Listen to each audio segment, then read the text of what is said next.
When Clint Eastwood strolled past a busy art stand on a city sidewalk, most people didn't even notice him, just another passer, by just another face in the crowd. But when he stopped, picked up a painting, and quietly listened to the girl in front of the stand, everything changed. Because this wasn't just any artist. Sophie Carter was fighting for more than just recognition. She was painting to save her own life, and what happened next became an unforgettable moment, because in true Clint Eastwood style he didn't just buy a painting, he changed her future forever. It was a dim, sterile room where the fluorescent lights above hummed softly, casting a pale glow over the white walls. The smell of antiseptic clung to the air, mixing with the faint beeping of monitors from the next room. Sophie Carter sat on the crinkled hospital bed, her hands curled into tight fists in her lap. Across from her, Dr. Patel adjusted his glasses, his expression carefully neutral. Sophie already knew what was coming. She had heard this tone before, gentle practice, the kind doctors used when they were about to deliver bad news. The treatment is working, he said, a small glimmer of hope in his voice. But you'll need at least 2 more rounds of chemo. Sophie barely flinched. She was used to this routine, the pain, the sickness, the exhaustion. It had become part of her life. Now what she wasn't used to was what he said next. I understand your family is struggling with the costs. Unfortunately, without insurance coverage for the next round, the out-of-pocket expenses will be. He hesitated, then sighed. Substantial. Her mother let out a shaky breath beside her. Sophie didn't need to look at her to know she was fighting back tears. The medical bills had already drained them dry. Their savings were gone. The last round of treatments had pushed them to the edge. And now this, for the first time in a long time, fear crept into Sophie's chest, not of dying, but of watching her parents lose everything. Trying to save her. The drive home was silent. Her mother gripped the steering wheel so tightly her knuckles turned white. Her father's voice had been hoarse when he told her everything would be okay, but Sophie could hear the lie in it. That night, lying in bed, she stared at the ceiling, heart pounding. She refused to be a burden. She refused to let her parents drown in debt because of her. And that's when it hit her. Article. It had always been her escape, her passion. If she could create something that mattered, something people wanted to buy, maybe she could fight back in her own way. By morning, Sophie had made up her mind. She wasn't going to wait for a miracle. She was going to make one. The first stroke of paint always felt like magic. The brush glided over the canvas, leaving behind soft blues and bold strokes of orange, the colors bleeding together to form something new, something alive. Sophie sat on a foldable stool, her art stand set up on a bustling downtown sidewalk. The small wooden table in front of her was covered in neatly arranged canvases, each one a piece of her soul. Her mother had helped her set up the stand that morning, but the rest was up to Sophie. It had been her idea. After all, she had spent the last week pouring every ounce of energy into her paintings, knowing this wasn't just about art anymore. It was about survival. If she could sell enough, if people saw value in what she created, maybe, just maybe, she could afford the treatment that could save her life. But hope was a fragile thing. Pedestrians walked by, some glancing her way, others barely noticing. A woman in a navy blazer slowed for a second, admiring a canvas before shaking her head and moving on. A man in sunglasses and a tailored suit stopped long enough to read the small handwritten sign in front of her booth, original art funding my cancer treatment. His mouth pressed into a tight line. Then he turned and walked away. Sophie exhaled slowly, gripping in the edge of the table to steady herself. The heat of the afternoon pressed down on her, making her dizzy. It had been hours, and she hadn't sold a single piece. She reached for her water bottle, hands trembling slightly as she took a sip. Fatigue wet her bones, a cruel reminder of what she was up against, not just the world, but her own body. But giving up not an option. She forced a smile as an elderly couple approached, the woman's eyes bright with curiosity. These are beautiful, she murmured, running her fingers lightly over the edge of a canvas. It was a piece. Sophie had poured her heart into a vast desert sky, painted in deep purples and streaks of gold. How much for this one? Sophie swallowed. $80. The woman shared a glance with her husband, who nodded. We'll take it for a second. Sophie didn't move. She had rehearsed this moment in her mind, but now that it was happening, she felt frozen. Then, as the woman handed her the cash, something inside Sophie cracked open. The first sale, her first victory. She held on to that feeling. As she packed the painting into a paper bag, the couple walked away, leaving Sophie with $80 and a renewed sense of purpose. Maybe she was just one girl selling art on a street corner, but she was fighting, and she wasn't done yet. The city was alive. Street musicians strummed guitars on the corners, their melodies blending with the distant hum of traffic. Tourists wandered past, snapping photos of murals painted on the sides of old brick buildings. Businessmen glued to their phones brushed by. Without a second glance, Sophie sat at her small table, hands resting on her knees, watching the world move around her. It was strange being surrounded by so many people, yet feeling invisible. She had sold one painting so far, one every time she saw someone glance her way. Hope flared in her chest. Maybe this time, maybe this person would stop admire her work, see her not as a girl begging for charity, but as an artist most didn't. Some slowed their pace, their eyes flicking to the canvases before walking on. Others barely noted her at all, and then there were the ones who did stop, but only to offer pity, not support. A middle-aged woman in a floral dress sighed as she read Sophie's sign. "Oh, honey," she murmured, voice thick with sympathy. "I wish I could help, but I just don't have the money." Sophie smiled politely. "That's okay. Thank you for stopping." The woman lingered, her gaze heavy. "You poor thing, you must be so brave." Brave, that word. Again, she had heard it so many times since her diagnosis. But it never felt right. She wasn't brave. She was desperate. She was tired. Still she nodded, let the woman offer her soft words, then watched her walk away.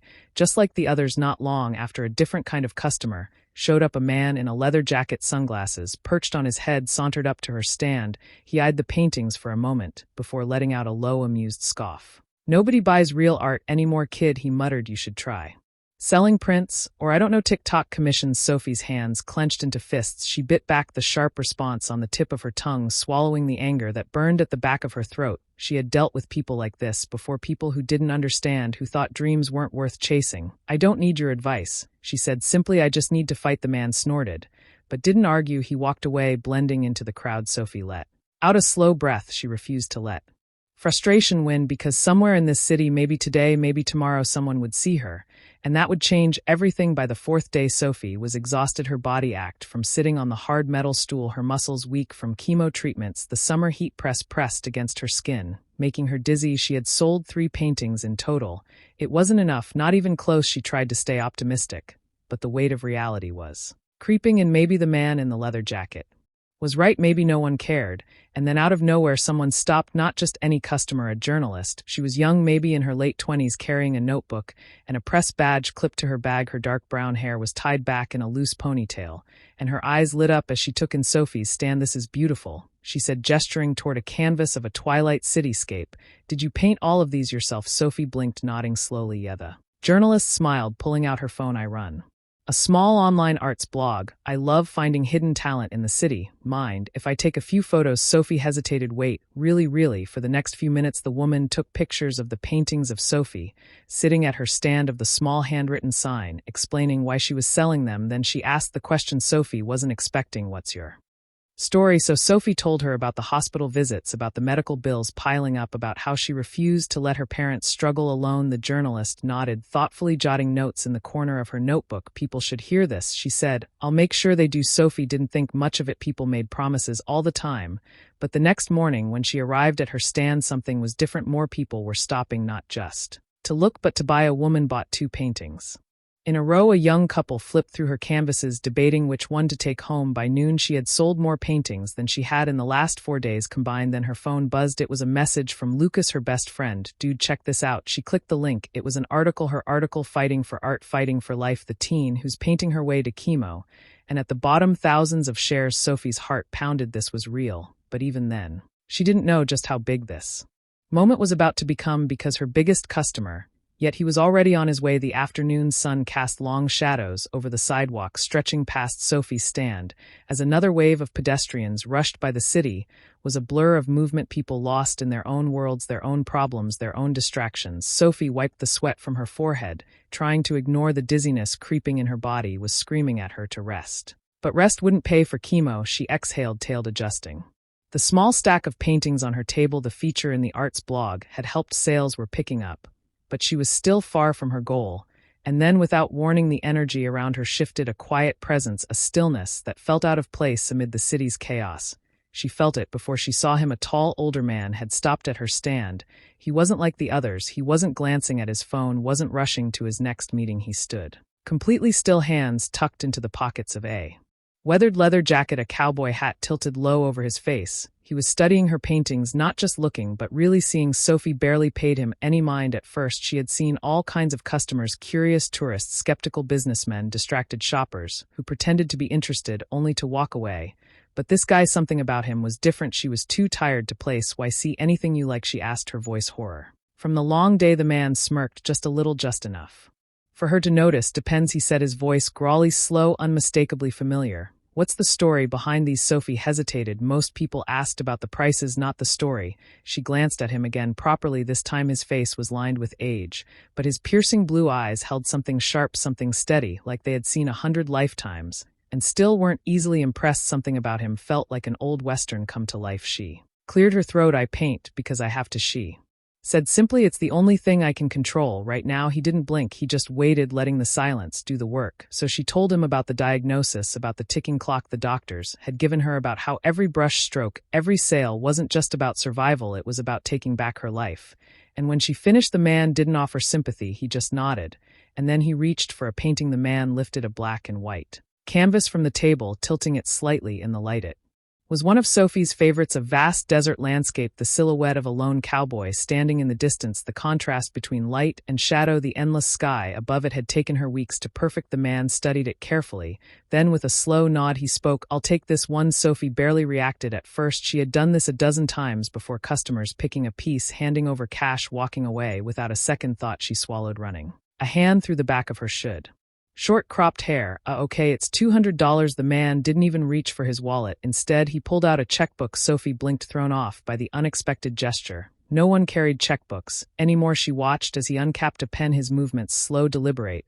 He scribbled something down, tore the check from the book, and handed it to her. She took it hesitantly. Her fingers barely gripped the paper, and then she saw the number. Her breath caught in her throat, her vision blurred at the edges as her eyes locked onto the check, onto the impossible amount written in neat, bold handwriting. Not $200, $50,000. Her hands started to shake. This, she whispered, barely able to form words. This can't be right. The man smirked, tilting his hat back slightly, finally revealing his face fully. So heart stopped. Clint Eastwood, the legend, the icon, the man whose films her dad had made her watch growing up, the man whose stare alone had defined generations of cinema.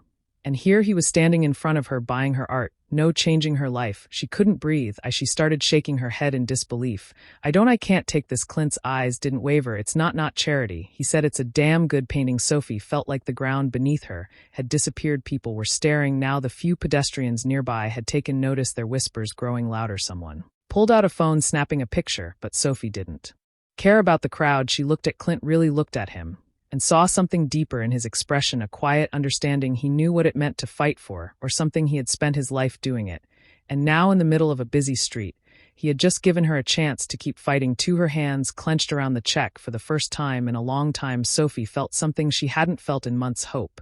And the craziest part, this was only the beginning. Sophie's world tilted. She stared at the check in her trembling hands, her mind struggling to catch up with what she was seeing. Not $200, $100, not $2,000, $50,000. Her breath hitched, her fingers tightening around the paper, like it might slip away if she didn't hold on. The city noise faded, the rush of pedestrians, the distant honking of cars, the hum of street musicians, it all blurred into a dull, meaningless hum. This wasn't real. It couldn't be. She forced herself to blink, to look again, convinced that she had read the number wrong.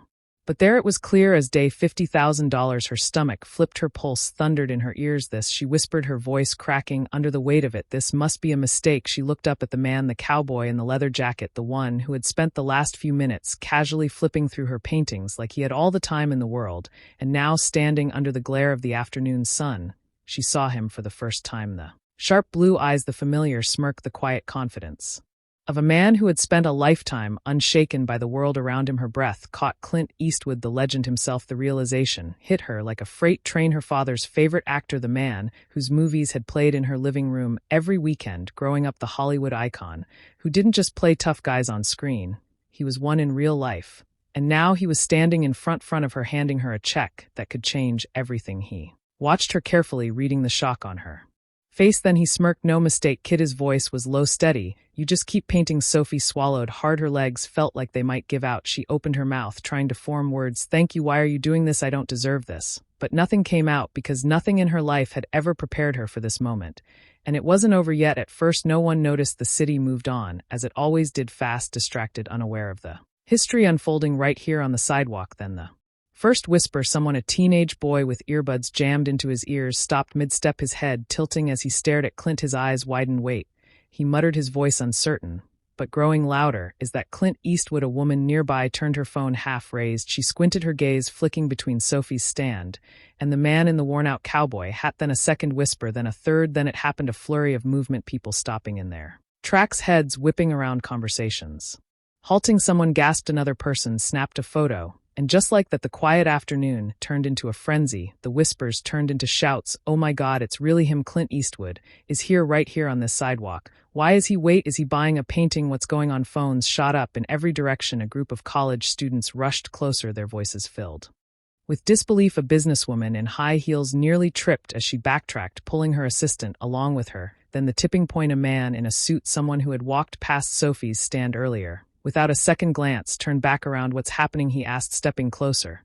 He looked at Clint, then at Sophie, then at the stack of paintings. His eyes darted to the check still clutched in her shaking hands. He saw the number, his jaw dropped. "Wait, he just bought a painting," he blurted out. Another woman gasped for $50,000. That was it. The crowd exploded. People swarmed Sophie's hand, their eyes darting between her and Clint, trying to make sense of what they were witnessing.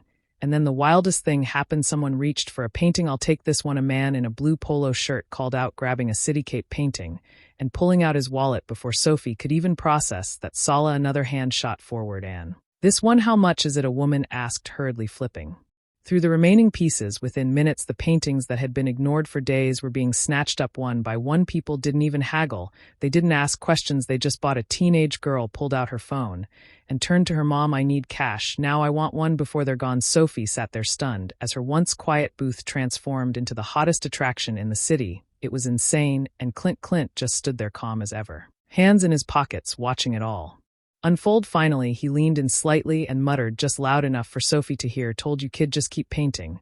And with that, he tipped his hat and walked away, leaving Sophie to watch the scene around her erupt into something she never could have imagined. And the craziest part, this wasn't even the end, this was just the beginning. By the time Sophie got home that night, her phone was on fire. Notifications flooded her screen, the constant ping of messages and alerts making her head spin. At first she thought something was wrong, then she saw the headlines: "Clint Eastwood buys teens painting for $50,000, and you won't believe why Hollywood legend helps young artist battling cancer in the most unbelievable way." Teens art stand becomes the talk of the nation after a surprise visit from Clint Eastwood. Her photo was everywhere, a single image, Clint Eastwood standing at her tiny art booth holding the black and white Western painting, was now plastered across news sites, Twitter, Instagram, and Facebook. The video someone had taken of the moment he handed her the check, over 3 million views. Sophie couldn't breathe. Her best friend Lucas called first. "Sophie, you are literally everywhere. I don't even know what's happening," she whispered, staring at the endless wave of comments. Then the messages started coming in, not just from strangers, from buyers. People from all over the country, all over the world wanted her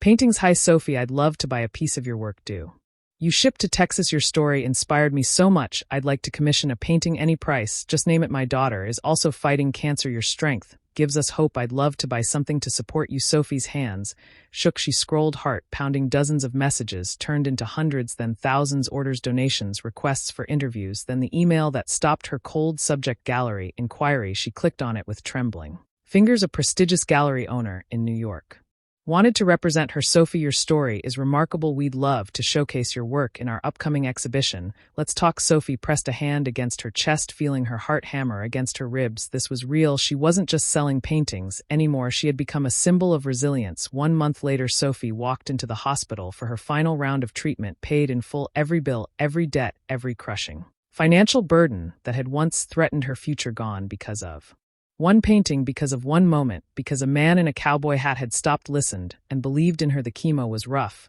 but this time she wasn't scared, because outside of that hospital room, she had a future waiting for her. A week after her final treat, she received a letter handwritten from Clint Eastwood.